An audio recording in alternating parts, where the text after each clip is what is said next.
அனைவருக்கும் வணக்கம். நாம் தமிழர் கட்சியினுடைய சின்னம் நமக்கு கிடையாதான். நாம் தமிழர் கட்சிக்கு கடந்த 2019 விவசாயின்னு சொல்லி ஒரு சின்னத்தை கொடுத்தாங்க. கரும்போடு ஒரு விவசாயி ஒன்று இருப்பார். அந்த சின்னத்தில் தான் கடந்த 2019 நம்ம போட்டியிடுறோம். அதே மாதிரி புதிய சின்னத்தை யார் வாங்குறாங்கன்னு பார்த்துக்கிட்டிங்கன்னா, மக்கள் நீதி மையம் சொல்லி ஒரு கட்சி ஒன்று புதுசாக தொடங்கப்படுது. அந்த கட்சி ஒரு டார்ச் லைட்டை வாங்குகிறாங்க. அப்போ அதற்கு பிறகு 2019 பிறகு ஒரு தேர்தல் சந்திக்கும். நம்ம எந்த தேர்தல்னா சட்டமன்ற தேர்தல் சந்திக்கும் 2021. இந்த 2020 சட்டமன்ற தேர்தலில் நமக்கு அதை விவசாய சின்னத்தை கொடுக்குறாங்க. அதே மாதிரி டார்ச் லைட்டை யாருக்கு கொடுக்குறாங்கன்னு பார்த்துக்கிட்டிங்கன்னா, மக்கள் நீதி மையத்துக்கு கொடுக்குறாங்க. இப்போ 2024 நாடாளுமன்ற தேர்தல் கிட்டத்தட்ட 2வது தேர்தல் பார்க்க போகிறோம். நாடாளுமன்ற தேர்தலே அதில் டார்ச் லைட்டு சின்னத்தை யார் கொடுக்குறாங்கன்னா, மக்கள் நீதி மையத்துக்கு கொடுக்குறாங்க.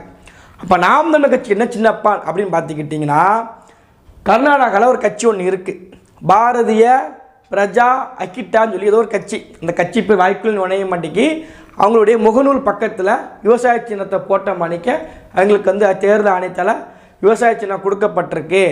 இந்த கட்சி தமிழ்நாடு, ஆந்திரா, கர்நாடகா, அப்புறம் ஒரிசா, இந்த மாதிரி மாநிலம் கிட்டத்தட்ட ஒரு 7 மாநிலங்களை போட்டியிட போகுதுன்னு சொல்லி அறிவிப்பை கொடுத்துருக்குறாங்க. இது பெரிய சலசலப்பு உருவாக்கியிருக்கு. இல்லை சலசலப்பாவதற்கோ இல்லை படபடப்பாவதற்கோ எந்த ஒரு விதமான இந்த இதுக்கு போக என்னை பொறுத்த வரைக்கும். ஏன்னா நம்ம 2016 தேர்தலில் போட்டியிடும்போது கிட்டத்தட்ட 4 லட்சம் ஓட்டு வாங்கினோம்.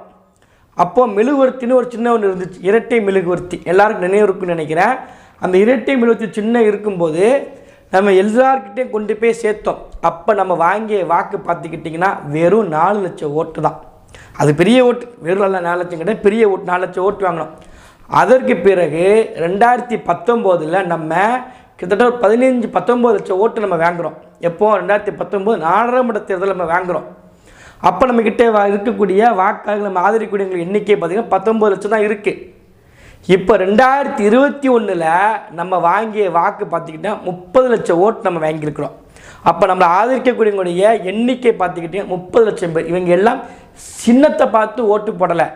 நம்ம சொல்லக்கூடிய எண்ணங்கள், நம்மளுடைய சிந்தனைகள், அண்ணன் சீமான் வைத்திருக்கக்கூடிய கொள்கை தத்துவத்துக்கு தான் அந்த வாக்கு முழுக்க இருந்துச்சு. 4 லட்சம் ஓட்டு இருக்கும்போது 19 லட்சம் ஓட்டாக புதிய சின்னம் தேர்தலில் ஒட்டி கொடுத்தாங்க. அப்போ கட்சி கட்டமைப்பு கிடையாது, கட்சி இந்த இவ்வளோ பெரிய வளர்ச்சி கிடையாது. அப்போ நம்ம கவலைப்படாமல் நம்ம களத்தில் நின்று வேலை செஞ்சோம், ஒட்டுமொத்த மக்கள்கிட்ட கொண்டு போய் சேர்த்தோம். ஆனால் இப்போ இந்த கட்சி தேர்தல் சின்னத்தை நம்ம அந்த ஒற்றை அரசியல் சின்னத்தை நம்ம வெறுக்கக்கூடிய கட்சி. இது அண்ணன் சீமான் பல இடங்கள் சொல்லிக்கிட்டு இருக்கிறாங்க. அப்போ இது நம்ம பல இடங்களை நம்ம சேர்த்துட்டோம். இதுக்கு பேர் நம்ம இந்த ஒரு புதுசாக ஒருத்தன் போட்டிட போகிறான். எங்களுக்கு 30 லட்சம் பேர் நம்ம இருக்கிறோங்க.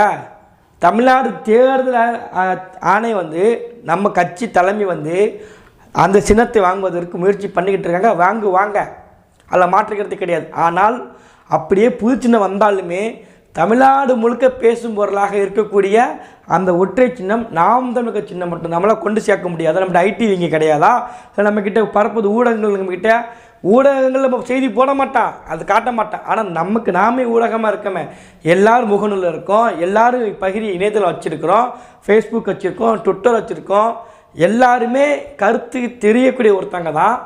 உடனே ஒரு எதிர்த்தை பார்த்தோம், கட்சிக்குள்ளே வந்திருக்கோம். அப்போ அப்படி இருக்கும்போது நம்ம இதை பற்றி சோர்வடைவதற்கோ கட்சி சின்னம் முடங்கிருச்சு கொடுக்க மாட்டாங்க, நமக்கு வேறு ஒருத்தர் கொடுத்துட்டாங்க அப்படிங்கிறது நமக்கு நீங்கள் எந்த சின்னத்தை கொடுத்தாலும் மக்கள்கிட்ட கொண்டு போய் சேர்த்துரும். அதை பற்றி கவலைப்பட வேண்டிய அவசியமே கிடையாது. இதான் நிதர்சனமான உண்மை. ஆனால் நமக்கு இதில் ஒரு நன்மை ஒன்று இருக்குது. என்ன நன்மைனா, எல்லாருக்கும் இந்த தேர்தல் அணி யாரோட கட்டுப்பாட்டில் இருக்குது நமக்கு தெரியும். யாரோட கட்டுப்பாட்டில் இருக்குது? மதிப்பிற்குரிய ஒன்றிய அரசின் கட்டுப்பாட்டில் இருக்குது. ஒன்றிய அரசு என்ன சொன்னாலும் தேர்தல் ஆணையம் சரி தான். இந்த என்ஐஏவாக இருக்கலாம், இந்த இடியாக இருக்கலாம், வருமானத்து சோதனையாக இருக்கலாம், எல்லாம் யார் கையில் இருக்குதுன்னு பார்த்தீங்கன்னா ஒன்றிய அரசு கட்டுப்பாட்டில் தான் இருக்குது.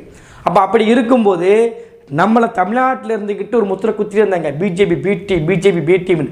அதற்கு சம்பட்டேரி கொடுக்கும் விதமாக போன வாரத்தில் என்ஐஏ சோதனை நம்ம நாம் தமிழர் கட்சியினுடைய ஆதரவாளர்கள் வீடுகளில் போய் சோதனை பண்ணாங்க. அப்போவே உற்று நோக்க ஆரம்பிச்சிட்டாங்க. ஆகா, நாம் தமிழர் கட்சி பிஜேபி ஊற்றிட்டு இருந்தாங்க. ஆனால் என்ஐஏ மத்திய அரசினுடைய கட்டுப்பாட்டுக்கு என்ஐஏ நாம் தமிழர் கட்சி நிர்வாகி வீட்டுக்குள்ளே போயிடுச்சு, திமுக நிர்வாகி வீட்டுக்குள்ளே போக மாட்டேங்கி. அப்போ நாம் தமிழர் கட்சி தான் பிஜேபி எதிர்க்கக்கூடிய கட்சின்னு சொல்லி இங்கே இருக்கக்கூடிய மக்களுக்கு தெரிய ஆரம்பிச்சிச்சு. எல்லா விஷயம் நன்மைகள் உண்டு, நடப்பது அனைத்தும் நன்மைக்கு தான். அப்போ என்னையை வந்து நமக்கு எதிராக இருக்குது, இன்னொரு பக்கம் தேர்தல் நமக்கு எதிராக இருக்குது. இது எல்லாத்தையும் கட்டுப்பாற்றக்கூடிய இந்திய ஒன்றிய அரசு அப்போ தமிழ்நாட்டில் இருக்கக்கூடிய குறிப்பாக இஸ்லாமிய மக்களுக்கு புரிய ஆரம்பிக்கும்.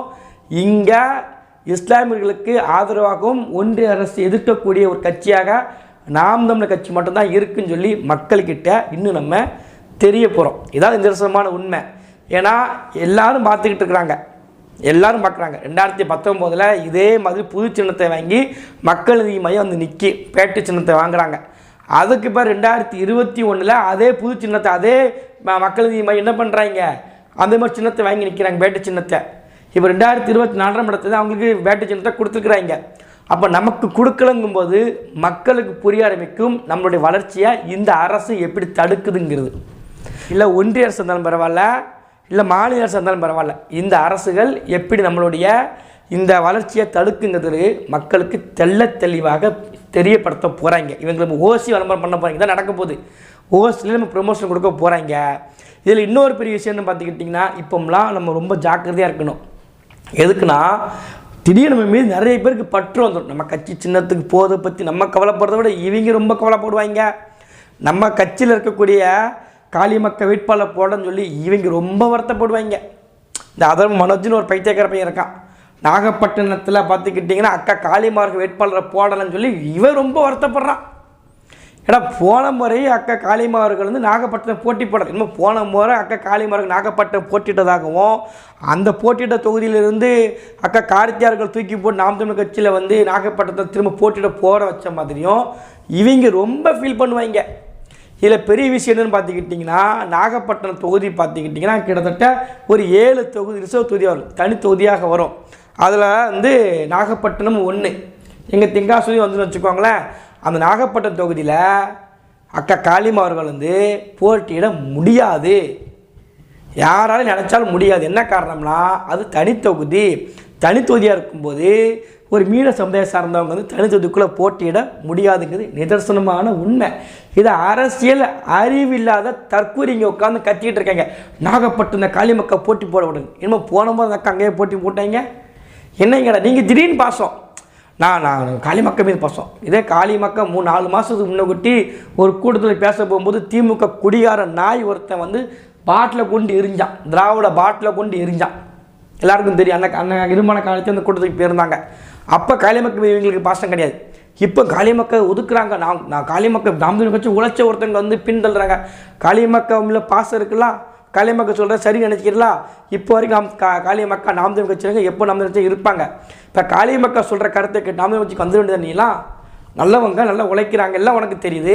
அப்போ அவங்க நீலாம் பேச வேண்டியதுனே, காளிமக்கள் ஓட்டு போடுங்கப்பா, 2024 அவங்க ஆரம்பத்தில் ஒரு போட்டி போட வைப்பாங்க, எல்லோரும் காளிமக்கள் ஓட்டு போடுங்கப்பா, நல்லவங்கப்பான்னு சொல்லி பேச வேண்டியதுனே. எதுக்கு இந்த வெட்டி நாடகம்? சீமான் என்ன குறை பண்ணுவார், நாம் தமிழ் கட்சி என்ன குறை பண்ணும், என்ன எடுத்து நம்ம பேசலாம்னு சொல்லி கங்கனை கட்டிக்கு வந்து திரிச்சிட்டு இருக்காங்க. என்னெல்லாம் நம்ம என்ன பதிவு பண்ணலாம், என்ன செய்யலாம், நம்ம வந்து எதை நம்ம பேசலாம்னு சொல்லி தெரிஞ்சுக்கிட்டு இருக்காங்க. பாசம் நம்ம மேலே அவ்வளோ பாசம். போன முறை சத்யா அக்கா 2019 திருநெல்வேலியில் போட்டிடுறாங்க, பேசுகிறாங்க. 2021 அதே மாதிரி அவங்க தொகுதியில் அவங்க ஊர் பக்கத்தில் அவங்க சொந்த தொகுதியில் போட்டிக்கு போகிறாங்க சட்டமன்ற தேர்தலுக்கு. இப்போ 2024 தேர்தலில் திரும்பி திருநெல்வேலி தொகுதியில் போட்டிடுறாங்க. இப்போ என்ன சொல்கிறாங்கன்னா, பாருங்கங்க திரும்ப சத்யாக்கே கொடுக்குறாங்கங்க, சத்யா அவர்களுக்கு. இது என்னங்க கட்சியில் திரும்ப வேறு ஆட்களே கிடையாதா, இவங்களுக்கே தான் கொடுப்பாங்களா அப்படி வதந்தி பரப்புகிறாங்க.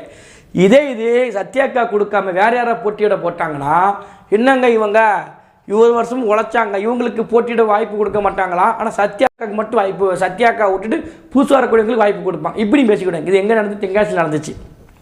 தென்காசியில் சீமானுக்கு வேட்பாளர் பேர் அறிவிக்கவே இல்லை. இந்த கையிலேன்னு சொல்லி ஒருத்தர், அவர் பேரை அறிவிக்கவே இல்லை. அண்ணன் சொன்னது நிர்வாகிகள்கிட்ட பேசுனது தான். அதை எடுத்து போட்ட உடனே நாம் தமிழர் கட்சி தென்காசி சங்கியை ஒருத்தர் நிப்பாட்டிட்டாரு, அங்கே எத்தனை பேர் உழைச்சிட்டு இருக்காங்க, மதுலேருந்து ஒருத்தர் தூக்கி போடுறாங்க, இப்படியும் பேசுகிறாங்க. இப்போ இதே இன்னொருத்தர் போட்டிட்டு போட்டோம்னா ஏற்கனவே அவர் தான் அங்கே போட்டிட்டார், அவருக்கே நீங்கள் திரும்பியும் கொடுக்குறீங்கிறாங்க. ஏன்னா இவங்களுக்கு நம்ம திடீர்னு நம்ம மீது பாசம் வந்துடும். இன்னும் சொன்னால் நிறைய பேர் இப்போ வந்து கட்சி விட்டு நிறைய பேர் வெளியே போவாங்க. பேட்டி கொடுப்பாங்க. இத்தனை வருஷமாக கட்சியில் இருந்திருப்பாங்க, 3 வருஷம் 4 வருஷம் 5 வருஷம் சீமான் துறக்க கலக்காட்சியிலேருந்து இருந்தாங்க. அப்படி ஒப்பாரி பாட்டுக்கு நிறைய பேர் வருவாங்க. இப்போ என்ன சொல்லுவாங்கன்னா, சீமானுடைய அரசியல் சரியில்லைங்க, தேர்தல் ஒட்டிலாம் இவங்களும் நடப்பாங்க, இவங்களும் எங்கே இருப்பாங்கன்னு தெரியுங்க, பார்த்துருக்கவே மாட்டீங்க. சில பேரெல்லாம் இன்னும் சொன்னால் நிறைய பேர் தெரிஞ்சவனே வருவான். இதெல்லாம் நம்ம பார்த்து சகிச்சுக்கிட்டு தேர்தலை எந்த சின்னம் கொடுத்தாலுமே மக்கள்கிட்ட கொண்டு போய் சேர்க்க போகிறோம். அதில் எந்த ஒரு மாற்று கருத்தும் கிடையாது. இது நீங்கள் இந்த தேர்தல் சின்னத்தை முடக்கலாம். நம்ம 2019 நம்ம பார்த்துட்டு இப்போ பார்க்க 2019 நம்ம இதை பார்த்துட்டோம். இப்போ நீங்கள் சின்னத்தை முடக்கலாம், இல்லை நீங்கள் கட்சியை தீவிர முத்திரை குத்திரலாம் நினச்சிக்கிட்டு ஆசையோடு நீங்கள் வரலாம். நீங்கள் என்ன பண்ணாலும் அவன் எடுக்க முடியும் நமக்கு சாதகமாக தான் இருக்க போது. சாதகப்படுத்துறதுக்குன்னே நம்ம ஆக்கிடுவோம், அது வேறு விஷயம். இவங்க நம்ம நெகட்டிவாக பண்ணாலுமே அதை நம்ம பாசிட்டிவ் ஆக்கி மக்கள்கிட்ட கொண்டு போய் சேர்க்க போகிறோம். அதனால் சின்னம் நமக்கு உறுதியாக கிடைக்கும். அப்படியே புளிச்சுட்டு இருந்தாலுமே மக்கள்கிட்ட கொண்டு போய் சேர்ப்போம். அத்தனை தகுதி அத்தனை திறமை நம்மக்கிட்ட இருக்குங்கிற எந்த ஒரு மாற்று கருத்தும் கிடையாது. களத்தில் வேலை செய்யும். நன்றி, வணக்கம்.